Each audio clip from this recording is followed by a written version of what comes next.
Egypt Air. They're Right. now finding debris in Greek waters. The Greek authorities, the Egyptian authorities, all saying that they believe this was terror as much as anything else. They're not there investigatively yet, but if that's the theory, it is a reminder to people, not just of the loss of these families, but somehow the loss in the battle against terror. What is your message, and what do you believe the response should be to make something like this less likely? Well, Chris, it does appear that it was an act of terrorism. Exactly how, of course, the investigation will have to determine. But it, once again, shines a very bright light on the threats that we face from organized terror groups. ISIS, of course, but then there are other networks of terrorists that have to be hunted down and defeated.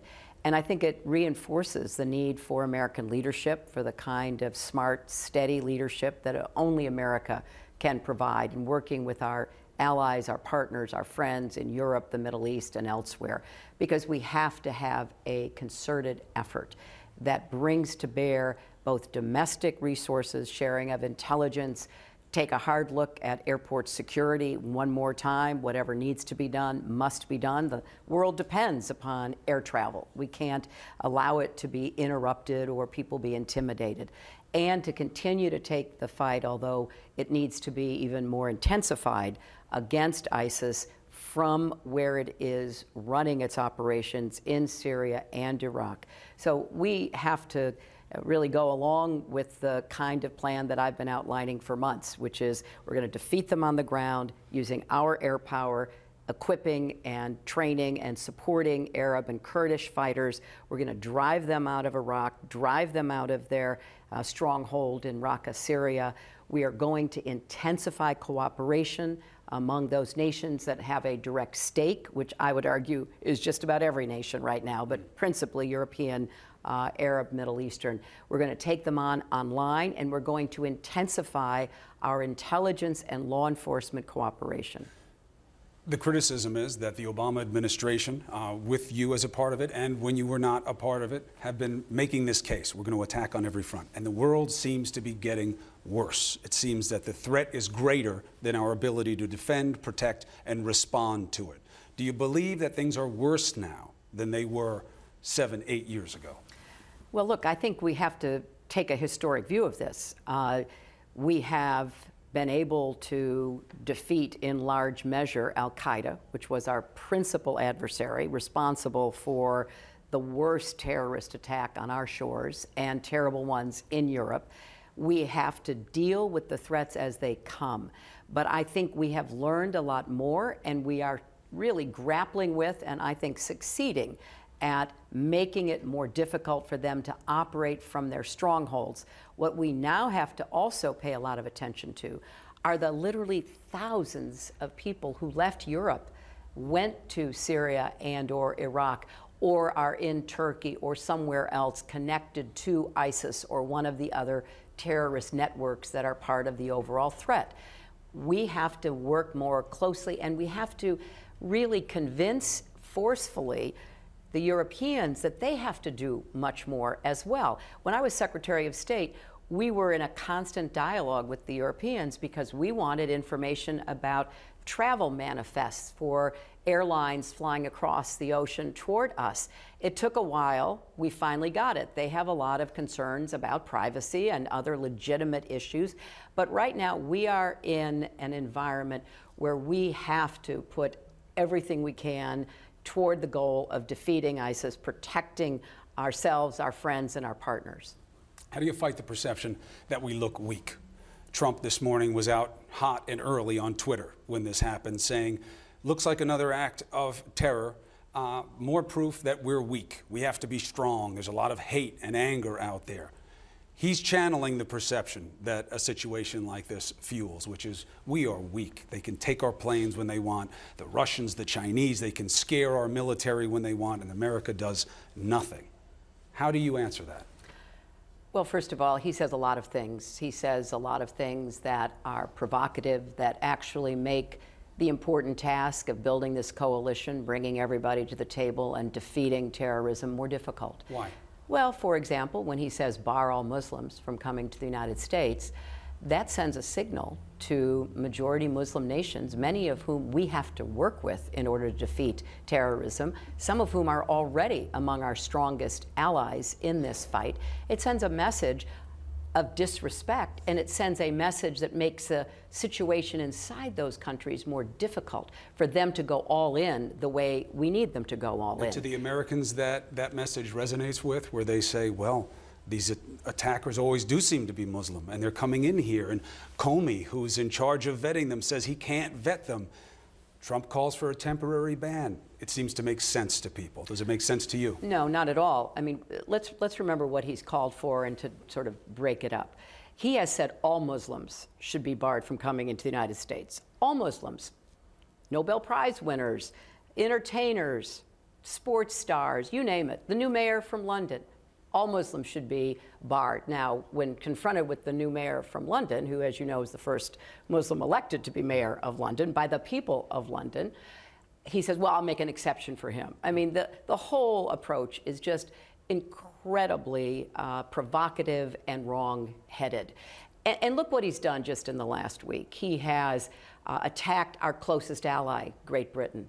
He has praised the reckless dictator in North Korea. He has said we should pull out of NATO, our strongest military alliance. He has advocated for more countries having nuclear weapons.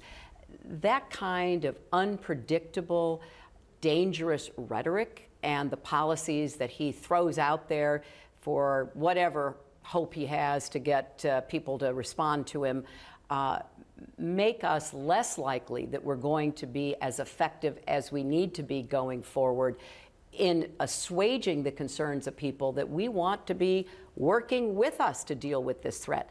And, you know, we have been effective in beginning to kill off the leadership of ISIS, to go after their funding sources, to make it very clear that we're going to keep training the Iraqi army. They've taken back Ramadi. We're going to be supporting them to take back every other part of the territory, most importantly Mosul, that ISIS has seized. So we are making progress. Our biggest concern, and I think if this turns out to be an act of terror, with a flight coming from Paris, our biggest concern is what's going on in Europe. And that is something that we do have to address and deal with all of our partners. And that's going to require even closer cooperation. Let me ask you, do you think that Donald Trump is qualified to be president? No, I do not. And I think in this past week, whether it's attacking Great Britain, praising the leader of North Korea, a despotic dictator who has nuclear weapons, whether it is saying pull out of NATO, let other countries have nuclear weapons, the kinds of positions he is stating and the consequences of those positions, and even the consequences of his statements are not just offensive to people, they are potentially dangerous. How so? Well, as I mentioned... Politicians talk, Madam Secretary. They say things, but then once they get in office, people believe nothing will be that different. Well, when you run for President of the United States, the entire world is listening and watching. So when you say, we're going to bar all Muslims, you are sending a message to the Muslim world. And you're also sending a message to the terrorists, because we now do have evidence. We have seen how Donald Trump is being used to essentially be a recruiter for more people to join the cause of terrorism. So I think if you go through many of his irresponsible, reckless, dangerous comments, it's not just somebody saying something off the cuff. We all misstate things. We all, may not be as careful in phrasing what we say. This is a pattern. It's a pattern that has gone on now for months.